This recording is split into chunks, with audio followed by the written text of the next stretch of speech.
नमस्कार। मैं नैमिष कुमार जो स्वतंत्रता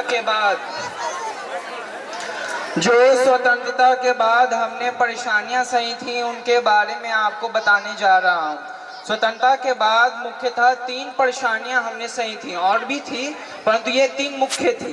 पहली थी कि हमारा भारत एक नया भारत तो बन गया था परंतु उसका विभाजन हो गया था। दूसरी थी कि हमारी संविधान को लागू करने की चुनौती थी। तीसरी थी कि हमारे राज्यों को एकजुट करने की चुनौती थी।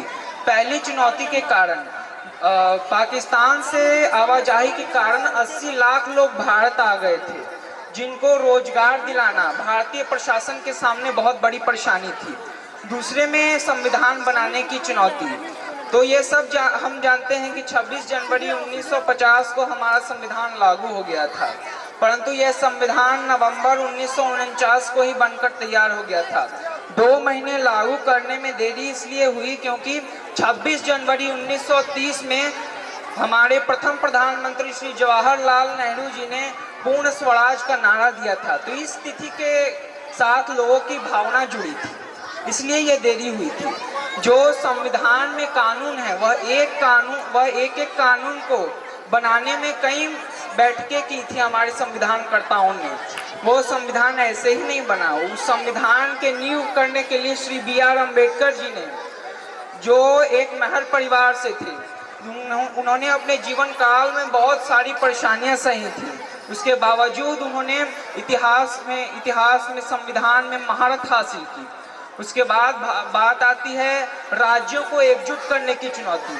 तो इसमें जो ब्रिटिश तो चले गए थे परंतु उन्होंने 3 मुख्य चुनाव तो जो थे वो भारतीय राज्यों के सामने रखे थे। उसमें पहला चुनाव था या तो वो भारत में मिल जाएं, दूसरा या तो वो पाकिस्तान में मिल जाएं, और तीसरा या वो स्वतंत्र रहें। तो इसमें आदरणीय सरदार वल्लभ भाई पटेल जी ने अहम भूमिका निभाई थी। बंधुओं, आज जैसे कि हम सब जानते हैं कि आज हमारा संविधान दिवस है। हमारा संविधान आज हमारा संविधान का बहुत बड़ा दिवस है। आज हम सब जानते हैं कि संविधान में मुख्य 2 चीज जो हमारे लिए बहुत महत्वपूर्ण है, और भी हैं पर ये दो बहुत महत्वपूर्ण है। पहला, जो अधिकार हमें दिए गए। दूसरा, जो कर्तव्य हमें करना है। जो अधिकार हमें दिए गए उससे तो हम बहुत बहस करते रहते हैं कि यह हमारा मूल अधिकार है, परंतु जो कर्तव्य हमें दिया गया शायद हम उसे पूरा ना कर पाएंगे, पूरी तरीके से पूरा नहीं कर पा रहे हैं, क्योंकि निजी कामों के अलावा हमें अपने समाज में भी कुछ योगदान देना चाहिए, ताकि हमारा भारत पहले की तरह फिर से विश्व गुरु बन सके। बहुत बहुत धन्यवाद।